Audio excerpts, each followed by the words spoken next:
kalau kita melihat pengembangan bahan bakar nabati ini sebenarnya merupakan salah satu program di dalam kita mencapai target bauran energi baru terbarukan yang sudah ditetapkan sebesar 23% di tahun 2025. Di mana kalau kita melihat di dalam kebijakan energi nasional, bisa lanjut Mas.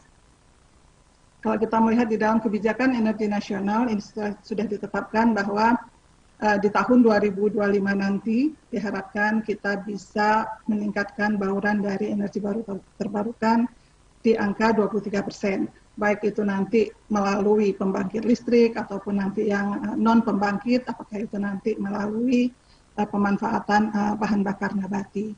Nah, kalau kita melihat capaiannya sendiri di tahun 2020 kemarin, capaian dari EBT kita itu masih di kisaran 11,2% atau setengah dari target yang harus kita capai di tahun 2025. Nah, artinya ini bahwa masih besar sekali gap ya yang harus kita kejar untuk bisa kita capai di tahun 2025. Nah, untuk itu pemerintah sudah menyiapkan beberapa strategi untuk percepatan EBT. Strategi pertama adalah melakukan substitusi dari energi primer maupun energi final.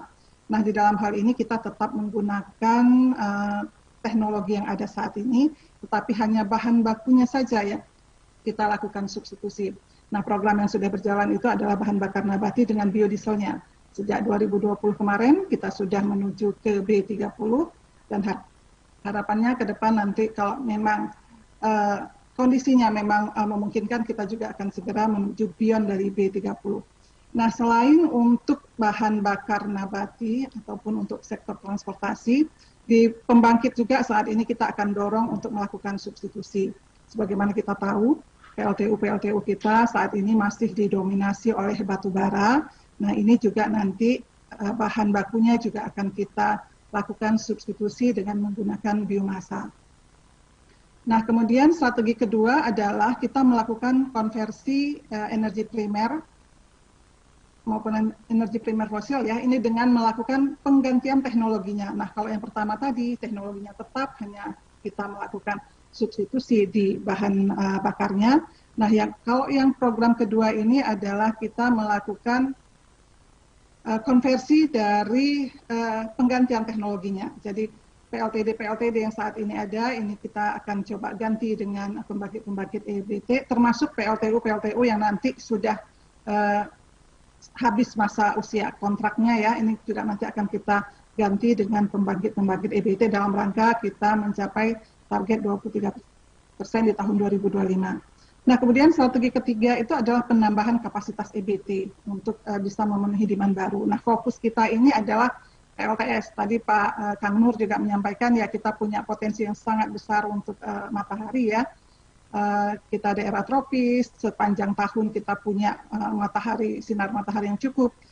Dan saat ini pun modul-modul surya ini juga sudah sangat-sangat ekonomis harganya ya, dibanding 10 ataupun 20 tahun yang lalu, sehingga strategi kita yang ketiga ini adalah kita menambah kapasitas EBT, jadi untuk mencapai 23% di tahun 2025, salah satu program kita adalah mendorong PLTS. Apakah itu nanti dengan rooftopnya ataupun yang di waduk-waduk ya dengan PLTS terapung maupun nanti yang PLTS pusat.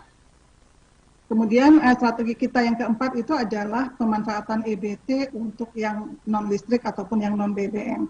Itu seperti biobriket, kemudian biogas, biometan maupun bio-CNG.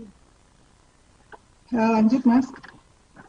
Nah, kalau kita melihat pola konsumsi dari energi nasional ini terjadi shifting yang cukup besar kalau kita bandingkan di tahun 2009, di mana kalau kita melihat dari slide ini di tahun 2009 itu konsumsi energi nasional itu didominasi oleh sektor industri sebesar 43%. Tetapi kemudian kalau kita melihat di tahun 2019 itu terjadi perubahan yang sangat jauh, di mana sektor transportasi naik tajam, di mana di tahun 2009 persentasenya hanya 29%, di tahun 2019 itu menjadi 41%. Artinya kita membutuhkan bahan bakar cair yang cukup besar, karena saat ini untuk sektor transportasi kita masih sangat didominasi oleh bahan bakar cair.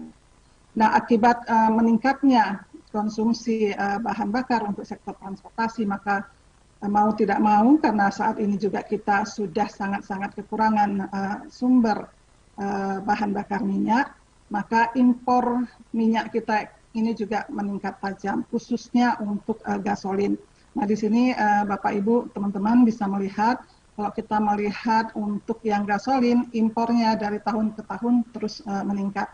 Tetapi untuk yang solar ataupun diesel oil, ini terjadi penurunan yang sangat tajam. Kalau kita bandingkan di sini di tahun 2010 itu impor kita di angka 10 juta, di tahun 2019 itu tinggal 3,9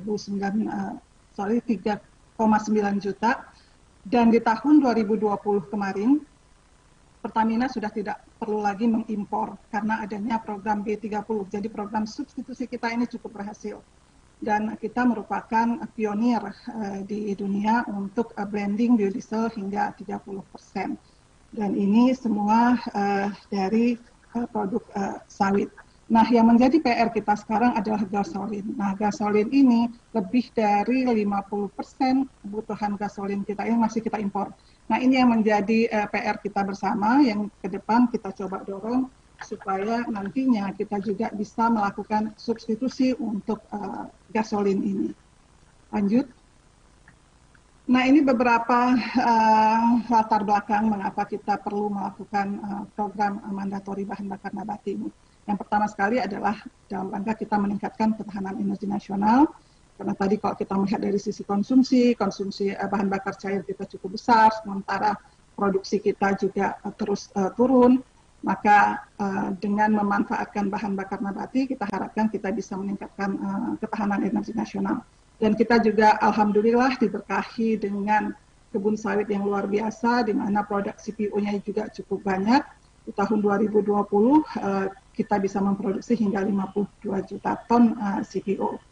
Kemudian karena tadi impor minyak yang cukup besar, terjadi defisit dengan neraca perdagangan, maka dengan adanya program bahan bakar nabati ini sedikit bisa terkoreksi untuk defisit neraca perdagangan, khususnya untuk yang solar. Kita bisa mengurangi defisit untuk yang impor solar, tetapi memang kita masih punya PR untuk yang gasolin.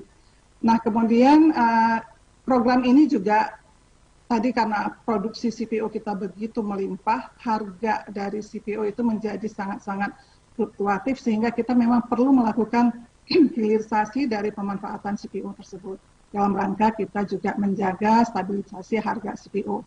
Nah, tadi Mbak Feni sudah menjelaskan bagaimana harga CPO itu bisa naik tajam dengan adanya program B30 yang sudah kita mulai pada tahun 2020 kemarin. Nah, target kita kalau kita melihat RUEN itu nantinya di tahun 2025 diharapkan kita bisa menggunakan bahan bakar nabati ini di kisaran 13,8 juta kiloliter. Sementara capaian kita saat ini di tahun 2020 itu di angka 8,4 juta kiloliter. Dan harapan kita ini di tahun 2021 di angka 9,2 juta kiloliter. Nah, kalau kita melihat kemarin 2020 kita juga di daerah pandemi yang luar biasa, terjadi lockdown di mana-mana sehingga memang sedianya di tahun 2020 itu target serapan kita untuk biodiesel itu adalah di angka 9,6 juta kiloliter, tetapi memang karena terjadinya pandemi, maka terjadi penurunan penggunaan bahan bakar minyak. Nah, di sini juga terdampak untuk biodiesel sehingga serapan kita hanya di angka 8,4 juta kiloliter. Harapan kita di tahun 2021 ini nanti kita bisa tingkatkan lagi di angka 9,2 juta kiloliter. Nah, kemudian dari program ini kita juga bisa mendapatkan manfaat cukup banyak. Tadi selain pengurangan devisa, kemudian kita juga bisa mengurangi emisi gas rumah kaca karena biodiesel ini jauh lebih ramah lingkungan dibanding dengan bahan bakar fosil. Kemudian selain itu juga kita bisa meningkatkan kesejahteraan masyarakat, khususnya petani. Karena kalau kita melihat dengan kita bisa menjaga stabilisasi harga CPO, bahkan meningkatkan harga CPO dengan program B30 ini, maka kesejahteraan petani juga meningkat, di mana kita juga mengetahui bahwa saat ini 40% dari lahan sawit yang berjumlah 16,381 juta hektar itu adalah dimiliki oleh para petani-petani kecil. Lanjut. Nah, pemerintah juga dalam rangka mewujudkan ketahanan dan kemandirian energi, saat ini kami juga sedang menyusun Green Strategi Energi Nasional, di mana diharapkan nantinya di tahun 2030 kita tetap akan mempertahankan hingga tahun 2030 nanti ya, kita tetap mempertahankan untuk B30, kemudian juga mengoptimalkan produksi BBN lainnya, biohidrokarbon, kemudian juga biogasolin, bensin sawit, dan lain-lain. Karena kalau kita melihat dari grafik ini, di tahun 2015 hingga 2030, untuk yang diesel, untuk yang solar, itu kita di bawah 2020 kita masih melakukan impor solar. Tetapi di atas tahun 2020 ini nanti kita akan sudah tidak perlu mengimpor, dan diperkirakan di tahun 2006 nanti kita akan mengalami surplus dari bahan bakar diesel. Sementara kalau kita melihat gasolin, itu kita masih impor, dan ini juga diharapkan menjelang tahun 2030 nanti kita bisa mengurangi bahkan menghilangkan impor dari gasolin ini. Nah, untuk itu memang kita mendorong upaya pengembangan bahan bakar nabati ini tidak hanya untuk biodiesel, tetapi juga untuk mensubstitusi gasolin. Lanjut. Nah, ini gambaran rencana kita ke depan. Jadi kalau biodiesel kita sudah punya regulasinya, Permen 32 tahun 2012 yang kemudian diperbaiki dengan Permen 12 tahun 2015. Per Januari kemarin kita sudah menerapkan B30 di semua sektor, jadi semua minyak diesel, kecuali yang beberapa subsektor yang mendapat relaksasi, itu sekarang semua sudah menggunakan B30, jadi campurannya sudah biodiesel 30%, dan diharapkan ini terus berlanjut nantinya. Nah, rencana pengembangan kita ke depan, selain biodiesel, kita juga akan mendorong produksi dari green diesel, baik itu melalui program processing maupun standalone. Kemudian juga green gasoline, baik itu dengan co-processing di kilang-kilang Pertamina maupun nanti yang standalone. Nah, di sini kalau Bapak Ibu bisa melihat yang standalone green gasoline, harapan kita nanti di tahun 2023 ini bisa masuk kurang lebih 100.000 KL, kemudian dilanjutkan 2024 nanti 300.000 KL, hingga target kita di tahun 2030 nanti kita bisa meningkat menjadi 2 juta KL. Nah, yang untuk standalone green gasoline ini, kita harapkan ini akan berbasis UMKM, jadi bisa dikelola oleh koperasi-koperasi di PKS-PKS yang ada. Begitu banyak sentra-sentra kelapa sawit yang ada, nah nanti harapan kita bisa membangun kilang-kilang kecil untuk bensin sawit ini. Lanjut. Nah, program kita untuk pemanfaatan biofuel ke depan seperti yang tadi sudah saya sampaikan. Jadi yang pertama sekali adalah ke depan ini tidak hanya terbatas untuk biodiesel, jadi kita juga akan kembangkan tadi seperti green gasoline, kemudian bensin sawit, dan lain-lain. Dan kemudian juga tidak terbatas pada pengusaha skala besar, jadi kita juga akan mendorong untuk UMKM, kemudian pengusaha-pengusaha skala kecil juga bisa terlibat di dalam pengembangan biofuel ini. Kalau kita melihat pengadaan biodiesel di tahun 2020 ini memang masih dilakukan oleh industri-industri besar.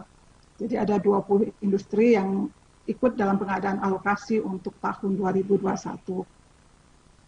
Nah, harapan kami nantinya untuk yang bensin sawit nanti bisa kita dorong ke UMKM ataupun koperasi maupun BUMD yang bisa juga ikut terlibat di dalam. Nah, kemudian yang hal lain yang juga tidak kalah penting adalah spesifikasi dari produknya itu sendiri. Jadi di sini kita juga menyiapkan standar yang sesuai, karena tadi itu teknologinya adalah teknologi existing, artinya bahan bakar yang kita gunakan, kita substitusi itu harus sesuai dengan mesin-mesin yang ada ataupun teknologi-teknologi yang sekarang memang dipakai. Nah, di sini spek dari bahan bakar itu menjadi sangat penting dan itu juga kita terus lakukan improvement. Jadi sebagai contoh, kemarin ketika kita beralih dari B20 menuju ke B30, nah ini spek dari bahan bakar biodieselnya, B100-nya itu kita lakukan improvement. Sehingga nantinya bahan bakar yang akan di-blending hingga 30% benar-benar bisa kompatibel dengan engine-engine yang saat ini ada. Kemudian kita juga mendorong pemanfaatan byproduct biodiesel serta pemanfaatan hasil sawit non-CPO. Nah, jadi terkait dengan program biofuel ini, kita akan nanti tetap komit untuk menerapkan B30, kemudian juga mendorong pemanfaatan bahan bakar nabati beyond dari B30. Nah, ini kita juga sudah melakukan kajian untuk bisa meningkatkan campuran menjadi B40 ataupun nanti menjadi B50. Nah, ini sekarang kajian ekonominya dan juga kajian teknisnya sudah selesai. Jadi nanti kita akan melakukan analisa. Namun selain itu kita juga perlu melihat kesiapan dari feedstock dan juga kesiapan dari dukungan finansialnya untuk program ini. Kemudian program Green Fuel, seperti yang tadi saya sampaikan, Pertamina sangat-sangat komit untuk memanfaatkan kilangnya untuk bisa memproduksi green gasoline ataupun green diesel maupun green aftur. Jadi kalau misal saat ini kilang-kilang Pertamina itu mengolah minyak mentah, nah ke depan nanti kita juga akan dorong kilang-kilang Pertamina juga nantinya akan mengolah minyak sawit untuk kemudian bisa menjadi green gasoline, green aftur maupun green diesel. Kemudian juga kita mendorong pembangunan industri penunjang seperti untuk pembangunan pabrik metanol ataupun katalis, sehingga kita tidak perlu mengimpor dari luar, dan ini juga pastinya sesuai dengan arahan dari Pak Presiden untuk bisa meningkatkan PKDN. Selain juga pastinya membuka lapangan-lapangan kerja baru. Nah, ke depan memang untuk pengembangan biofuel ini kita terus akan mengikuti prinsip-prinsip berkelanjutan. Saat ini juga kita sedang mengkaji kembali indikator keberlanjutan untuk bioenergi, khususnya untuk biofuel. Kemudian kita juga mendorong keterlibatan petani di dalam rantai pasok untuk biodiesel, kemudian menjamin standar mutu dan melakukan improvement sehingga speknya itu semakin baik dan tidak ada keluhan dari konsumen. Kemudian kita juga mendorong agar prosesnya itu menjadi lebih efisien. Nah, ini juga terkait dengan cost, karena semakin efisien prosesnya, maka biaya yang dibutuhkan juga semakin kecil dan akhirnya berdampak kepada harga jualnya yang juga lebih kompetitif. Dan kemudian juga kita berupaya untuk bisa menjaga kestabilan dari harga. Sehingga nantinya insentif yang dibutuhkan untuk biofuel ini juga bisa stabil. Lanjut. Nah, saat ini untuk pengembangan dari bahan bakar nabati, khususnya untuk green fuel ini, sejak tahun 2020 kemarin, beberapa program kita itu sudah masuk ke dalam proyek strategis nasional, seperti Green Refinery di RU3 Pelaju. Nah, ini targetnya nanti akan berproduksi di tahun 2023. Nah, ini merupakan yang stand alone yang memang baru dibangun, sehingga nanti kilang ini memang fully menggunakan bahan bakunya sawit. Jadi bahan bakunya CPO ataupun IFO nanti yang akan kita gunakan. Nah, kemudian ada Green Refinery RU4 di Cilacap, ini revamping. Kemudian juga ada program hidrogenasi CPO di PT Pusri Palembang. Ini dalam rangka juga kita melakukan kajian dan analisa untuk proses dari green fuel. Kemudian juga pembangunan pabrik katalis merah putih untuk mensupport program-program green fuel. Kemudian kita juga punya program Integrated Evo Industry. Di sini teman-teman dari Ristek BRIN, kemudian dari ITB, kemudian dari BPDPKS berkolaborasi untuk mendorong industrial vegetable oil ini. Lanjut. Nah, ini mungkin sekilas terkait dengan Evo ini sendiri. Jadi kalau kita melihat ke depan, kalau kita melihat biodiesel saat ini kita menggunakan bahan bakunya CPO. Di mana kita tahu juga saat ini harga CPO itu juga cukup tinggi ya, bahkan beberapa minggu kemarin itu harganya sangat-sangat tinggi ya, sehingga berdampak kepada harga jual yang membutuhkan insentif juga cukup besar. Nah, ke depan yang akan kita dorong adalah kita memproduksi dari industrial vegetable oil. Jadi IFO ini mempunyai kualitas yang berbeda dengan CPO, di mana dia di sini bisa menggunakan tandan buah segar yang tingkat fatty acidnya cukup tinggi. Jadi kalau misal kita melihat saat ini, petani-petani itu ketika menjual tandan buah segarnya itu kan ada umurnya tertentu. Jadi kalau terlalu matang, harganya akan turun. Nah, dengan IFO ini kita bisa memanfaatkan produk-produk yang sudah terlalu matang itu ya, itu tetap bisa kita gunakan untuk memproduksi industrial vegetable oil. Nah, ini program IFO ini merupakan program sinergi dari beberapa program sebenarnya. Kita punya program peremajaan sawit rakyat, di mana di sini kita juga disupport oleh BPDPKS untuk bisa membiayai replanting sawit untuk sawit rakyat. Nah, ini sudah dimulai dari tahun 2017 kemarin, dan salah satu yang menjadi pilot untuk IFO ini adalah di Kabupaten Musi Banyu Asin, di mana di sini tandan buah sawit hasil replantingnya itu nantinya akan dimanfaatkan untuk menghasilkan industrial vegetable oil. Jadi dengan proses metal degamming nanti akan dihasilkan IFO, di mana IFO ini nanti bisa diumpankan atau menjadi feedstock bagi Pertamina untuk memproduksi green fuel, maupun bisa dimanfaatkan untuk membangun, menghasilkan bensin sawit yang bisa dibangun di PKS-PKS sekitar kebun sawit. Ibu, mohon maaf, waktunya 5 menit lagi. Oke, makasih Mbak. Di sini juga kita memanfaatkan katalis merah putih ya, jadi nanti diharapkan memang ini tingkat TKDN-nya cukup tinggi. Nah, ini yang sekarang kita dorong. Jadi nanti kalau di Musi Banyu Asin ini berhasil untuk bisa memproduksi bensin sawit, maka nanti kita bisa melakukan replikasi di sentra-sentra sawit lainnya. Nah, ini yang sama-sama saat ini sedang kita upayakan, sehingga nanti keterlibatan dari koperasi ini juga cukup besar, kemudian juga bisa meningkatkan peran dari komunitas sawit untuk ikut berkecimpung ataupun berkiprah di dalam pengembangan bahan bakar nabati. Lanjut. Nah, ini ada beberapa kelebihan dari IFO ini. Yang pertama sekali memang biaya produksinya menjadi lebih murah ya, sehingga nantinya harganya juga lebih kompetitif. Kemudian juga harga tandan buah segarnya jadi lebih stabil karena kita bisa menggunakan tandan buah yang sudah cukup matang. Kemudian juga kandungan dari metal dan klorinnya juga rendah. Kemudian ekstraksi dari minyaknya juga menjadi lebih tinggi. Kemudian ini bisa dikelola oleh koperasi maupun BUMD. Dan kemudian SNI untuk IFO sendiri sudah terbit ya. Jadi untuk speknya sudah ada. Jadi kita sekarang sedang mendorong untuk komersialisasinya.